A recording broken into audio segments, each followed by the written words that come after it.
港人識飲識食，但係生活節奏急速，令快餐文化不知不覺進入咗我哋嘅日常生活。唔少人對於多肉多油嘅食物來者不拒，再加上工作壓力，長年累月咁影響住我哋嘅身體，導致疾病發生。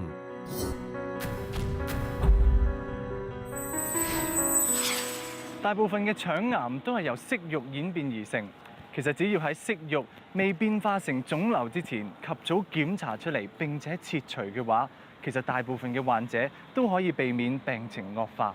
咁其實腸息肉有冇明顯嘅病徵呢？如果切除咗部分嘅腸道，又會唔會影響咗生理運作呢？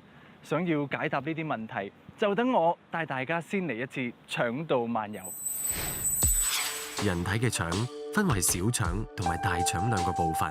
當我哋進食嘅時候，食物沿住食道通往胃部，進入小腸，消化之後嘅食物再進入大腸，而剩餘嘅廢物就係糞便，會留喺直腸，直至大腸移動將佢排出體外。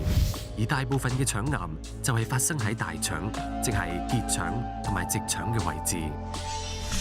大腸咧就係包括直腸，即係由呢個肛門量度到15 cm 嗰節腸咧叫直腸，佢真係直嘅，比較直啲嘅。咁直腸之上嗰結咧就叫結腸，即係由呢個係月結腸啦、降結腸啦、橫結腸啦、升結腸啦，呢個就叫做結腸。結腸加埋直腸咧就即係大腸。咁啊小腸咧就好少會有毛病，好少會生 cancer 嘅，所以我哋就都可以唔使擔心呢樣嘢住。大多數人總係覺得腸癌同自己嘅距離好遠，而洪生當初就係抱住呢一種諗法。事隔13年，回憶起當時嘅情況，最初以為只係痔瘡，唔當係一回事。拖咗半年之後做腸鏡檢查，先至確診為大腸癌第2期。初初就係2001年啊，夏天開始，呢個大便呢邊帶血啊，鮮紅色啊，好鮮紅啊，但係咧數量好少。將腸癌誤當成痔瘡，係因為腸癌出血好容易同痔瘡出血混淆，結果耽誤咗病情嘅病人亦都為數不少。痔瘡出嘅血咧好鮮紅色嘅，好多時係大便前後屙出嚟。咁除此之外就冇乜第二啲症狀㗎啦。咁啊腸癌就唔係嘅，即係除咗嗰啲血屙出嚟咧比較上係深紅色啊、瘀紅色啊、暗紅色啊，有時同埋啲大便撈埋晒啊。另外仲有第二啲症狀啊，例如成日有啲大便屙唔清嘅感覺啊，有啲肚痛啊，大便密咗或者疏咗啊，或者有肚脹啊，咁即係個症狀其實係詳細問清楚，其實係唔同嘅。手術係治療結直腸癌嘅主要方法。趁癌細胞尚未擴散到其他器官之前，將腫瘤切除，可以大大提高病人嘅存活率。手術治療咧就有2個方法，一個方法就用傳統開刀喺個肚裏邊開個大傷口咁樣做嘅，咁就個傷口就大啲。咁而家近呢20年開始到啦，我哋就發展咗要用微創去做呢個手術。微創做呢個手術，即係肚裏邊咧開幾個窿仔，譬如呢個肚臍第一個窿仔等到鏡頭落去，跟住喺肚裏邊開1啊2個、3個或者4個窿仔咧，咁啊將條腸整鬆佢，將啲血管截斷佢，將個瘤割咗佢，然後就駁翻埋佢咯。咁呢個方法係近呢20年先發展出嚟，咁啊好處好多嚇，傷口細啲，美觀啲啊。成個手術過程我哋冚住個肚嚟做咧，變咗裏邊啲腸我哋冇喐動過，裏邊啲溫度啊、濕度啊，完全冇改變過，咁佢復原快好多㗎。好多時做完手術咧，1至2日就食得翻嘢㗎，4、5日就出院㗎，比以前咧係爭好遠嘅。對於結腸或者係直腸癌，手術原則係要切除所有癌症組織，而同時盡可能咁保留結腸同埋直腸嘅功能。手術當中有啲病人亦都可能要喺腹壁上面開一個造口，代替肛門排便。如果個病人嗰個腫瘤咧離肛門好近，咁我又駁唔翻埋咧，咁就要將個肛門切除佢啦。咁切除佢之後咧，嗰啲大便點樣排出嚟咧？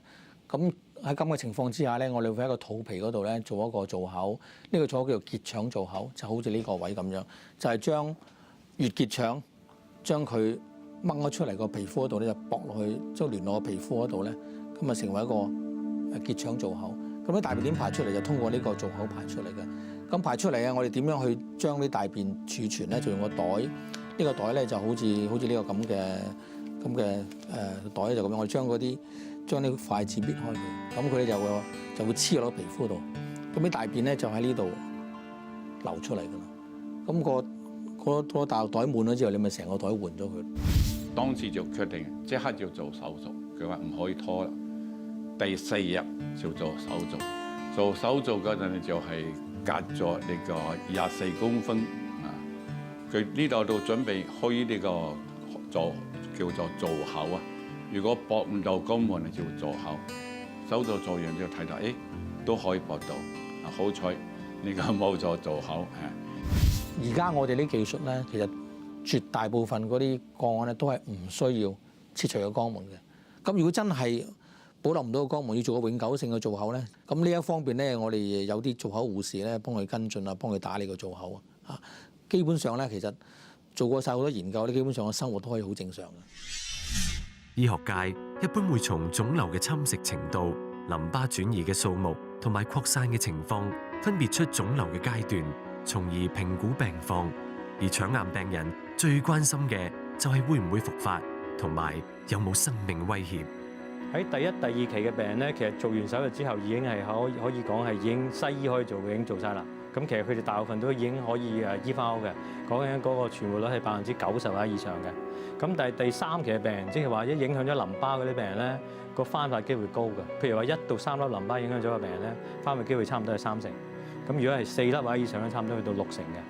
即係話手術之後再俾化療咧，係可以將個復發率降低。咁啊平均嚟講咧，可以將個復發率減低1半到。而放療適用於比較晚期嘅腫瘤，可以減低手術局部復發嘅機會。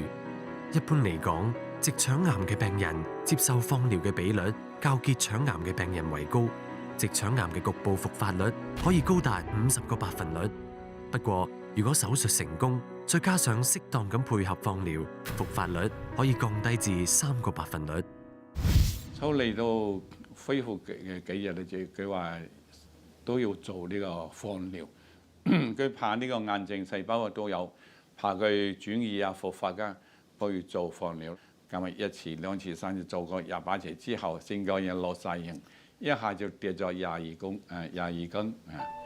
當時呢個人啊〜身體就好辛苦，就成身都冇晒力啊！但生理嘅性你就諗過，哎呀呢個做嚟死啦！你呢個嗰一年，洪生已經72歲，喺患病期間接受數唔盡嘅痛苦放療，第一次感覺同死亡好接近。好在喺放療全部完成之後，身體亦都慢慢恢復，洪生終於捱咗過嚟。但係我個後遺症好犀利。一瀉藥，我今日邊度都唔使去啦。啊，佢有肚咧一路痛，一陣嚟啦，即刻要衝入廁所，3秒鐘，你衝唔到，又黃曲，呢個褲又黃啦，又黃個身嘅又呢個10幾年啦，到而家都未解決到。因此呢個都係好辛苦嘅地方。咁但係放射治療咧，我哋如果係可行嘅話咧，我哋希望避到嘅。有理由咧就係手術之後咧，嗰節腸咧個儲存大便嘅功能已經少咗㗎啦。咁如果再放射埋嗰個範圍嘅話咧，就會導致嗰個儲存功能更差。咁如果大便一到肛門咧，就即刻要屙，可能一日大便排便嘅次數可能去到7、8次啊，甚至更多嘅。洪生已經係癌症康復10幾年嘅見證者，與其話戰勝癌魔，倒不如話戰勝自己。依家嘅佢已經85歲，佢覺得自己好幸運。治療之後，少少嘅副作用同死亡相比，已經唔算得係啲咩啦。用喺腸癌嘅藥咧，其實有一隻叫 5-FU 嘅藥咧，已經用咗差唔多50年㗎啦。咁啊，近來喺製劑方面有一啲可以口服嘅，服咗之後吸收咗就變咗呢隻 5-FU 嘅藥。咁個效果一模一樣，咁但係對病人嚟講方便啲，因為以往 5-FU 咧就要入院做點滴，48個鐘頭要住院。咁然後近來呢10幾年、15年到咧，就有另外2隻強一啲嘅注射嘅藥，其中一隻就所謂草酸柏啦，嗰隻藥就係用喺所謂輔助化療，咁咪可以將嗰個復發機會減咗1半嘅。隨住醫學科技嘅持續發展，以標靶藥物加上化療嘅混合治療出現，為腸癌患者帶嚟咗新嘅曙光。標靶治療係利用癌細胞所特有嘅標記或者生長特性而作出針對性嘅攻擊，可以有效增加化療嘅效果。咁然後大概8年前度咧，就開始有另外2隻標靶藥。咁呢2隻標靶，一隻係針對血管增生啦，咁啊可以所謂可以餓死癌細胞啦；另一隻就針對嗰個上皮生長因子。如果用呢2隻標靶藥加埋化療之後咧，係可以腫瘤縮細嘅機會去到7成、8成或者甚至更高嘅。其實患者接受治療嘅過程當中，仍然可以維持正常嘅生活同埋工作。近年各種治療方法同埋藥物不斷進步同埋發展，腸癌唔再係不治之症。希望腸癌患者都能夠鼓起勇氣，正視疾病，選擇合適嘅治療方案，積極面對未來嘅日子。就算轉移嘅病人嗰個存活期嗰個中位數去到24個月或者更長。咁而最近呢1年咧，有另外2隻新嘅標靶藥有咗，而最近呢幾個月咧，嗰2隻藥已經引進嚟香港可以用啦。咁其實你可以預計咧，嚟緊嘅時間不斷都會有改善，所以癌症病人係唔需要擔心嘅。治療方法其實相當取決於癌症去到邊一期，包括咗腫瘤嘅大小、位置同埋有冇擴散到，更加視乎患者佢嘅身體狀況同埋檢查嘅結果。部分患者喺手術前呢，或者仲需要接受其他嘅治療添。如果癌細胞已經轉移到其他器官，咁可能開刀就唔係最好嘅選擇啦。喺呢個時候，病人就應該好好諮詢下醫生，揾出一個最適合自己嘅治療方案。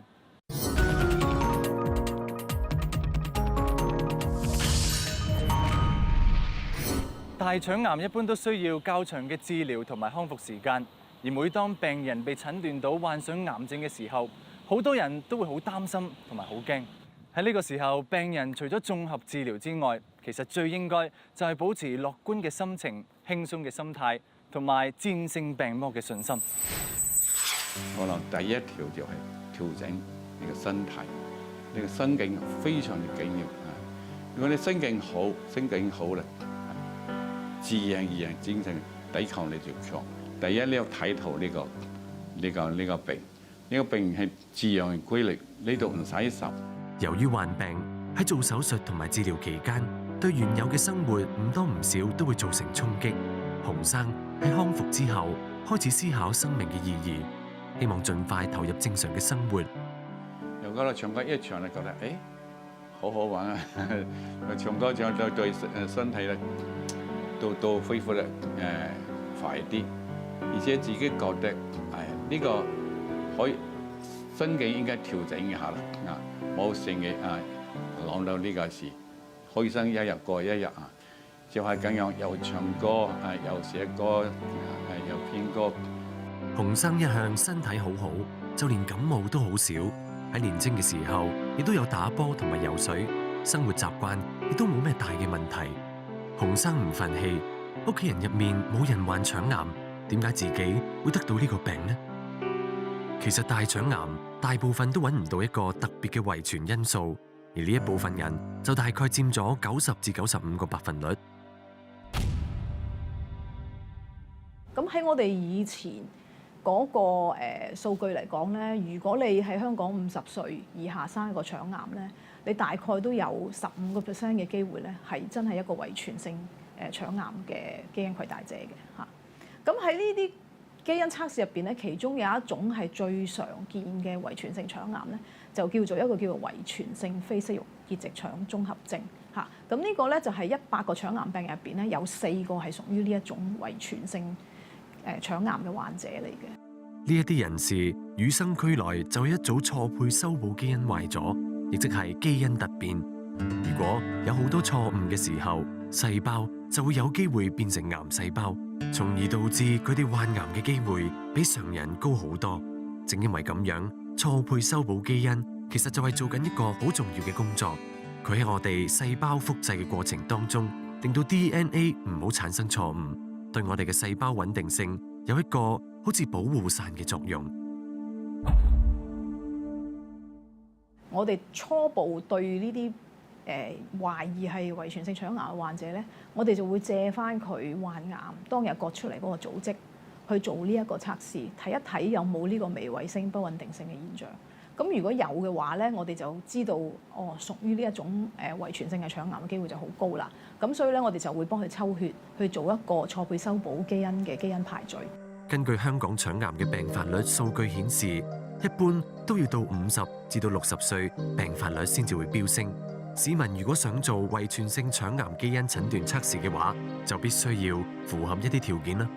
咁我哋做嘅基因診斷嘅方法咧，就係一定要有一個癌症嘅患者，我哋先可以幫到佢做嘅。咁甚至或者係話如果個病人過咗身啦嚇，起碼我哋係揾到佢當年割出嚟嗰個癌組織，咁我哋先至會係可以做一個初步嘅篩選，知道屬唔屬於呢一種遺傳性腸癌嘅種類。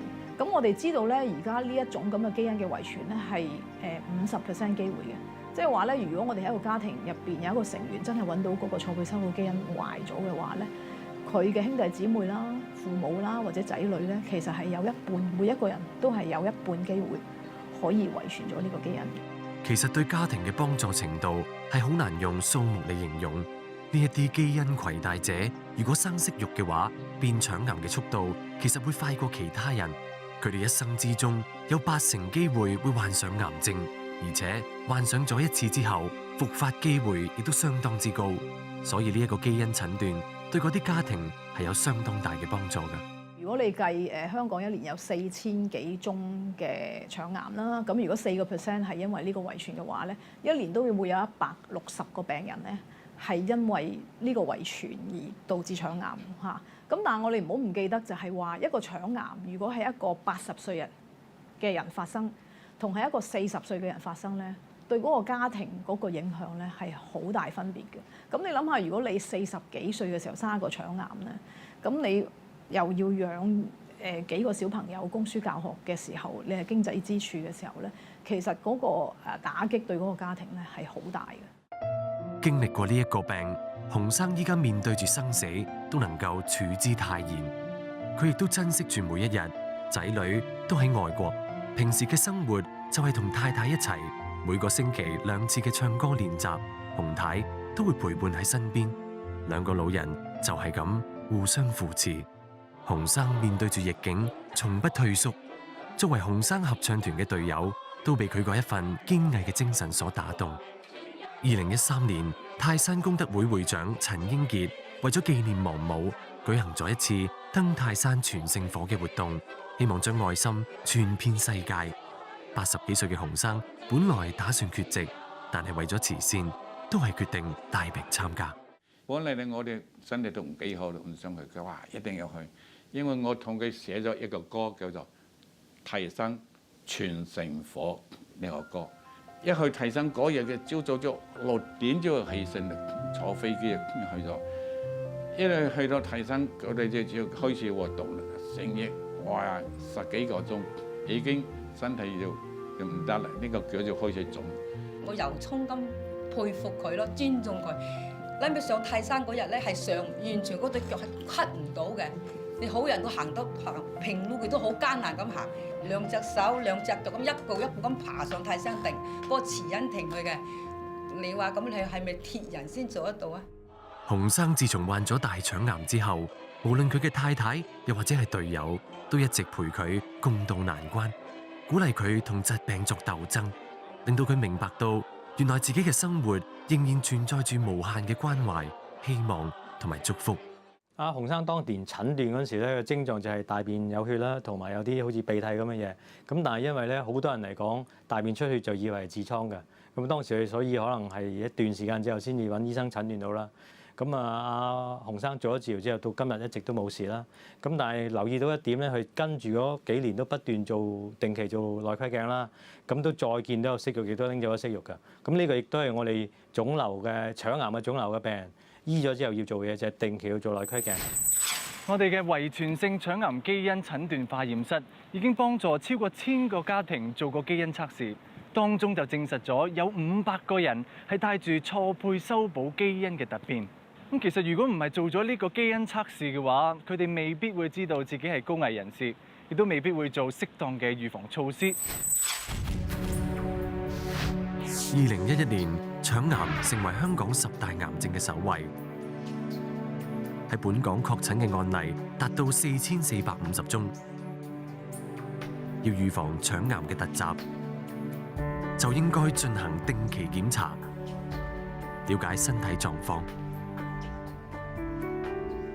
臨床嘅研究指出，係大腸癌咧，其實係可以透過一個篩選檢查，係及早發現、及早治療嘅。咁所以咧，特區政府咧有鑑於咁嘅原因咧，係希望咧係能夠盡早咧係為香港嘅市民咧引入為大腸癌而設嘅一個篩選檢查嘅制度。而家政府咧就委派咗衛生署同埋醫管局咧成立一個工作小組，做一個前期嘅規劃。希望咧透過呢個規劃咧，能夠令到我哋咧最快喺2015年咧，能夠為局部嘅一個年齡組群嘅香港市民咧，率先咧做一個大腸鏡，或者係一個隱血檢查嘅一個即係先導嘅計劃。腸癌嘅篩查有好多方法嘅，一個最簡單嘅方法就用呢個大便隱血啦。即係睇下，即係流啲大便出嚟驗下，見唔見到有血嘅成分，比較係平啲嘅方法嚟嘅。咁但係如果講準確度，如果你唔計呢個即係資源嘅話咧，其實就做大腸鏡係個最準確嘅方法嚟嘅。一般人我哋都建議咧，即係你50歲以到開始咧，就會每5年做一次大腸鏡檢查咧，呢個係最好嘅預防方法。如果直係親屬當中有人患上大腸癌，就要更加留意。因為佢哋患大腸癌嘅風險係會比一般人高。我哋睇以往10幾20年呢個香港生活習慣嘅改變咧，食煙嘅人而家開始少咗，所以肺癌嗰個發病率跌緊。咁但係直腸癌、大腸癌嗰個發病率係升緊嘅。我哋預計1-2年之內咧，大腸癌嗰個發病率咧就會變咗係頭號嘅癌症殺手。咁所以市民大眾應該喺生活習慣方面咧改變一下，希望將呢個咁嘅發病率慢慢拉翻低、降翻低。乳房係上天賜俾女人嘅禮物，但係呢一份珍貴嘅禮物，亦都可能隱藏住定時炸彈。現時乳癌係香港女性最常見嘅癌病，但係隨住醫療技術嘅發展，患者有越嚟越多治療嘅選擇，唔單止限於一刀切，令廣大嘅女性更加有自信去面對乳癌。咁究竟香港依家有啲咩醫治乳癌嘅方法呢？現代女性面對住乳癌，又會有啲咩心理上嘅變化呢？請留意下一集《與你同行》。思想開明、心胸寬廣嘅人，身體健康，延年益壽。跟住落嚟係播映《金錢世界》，請繼續欣賞。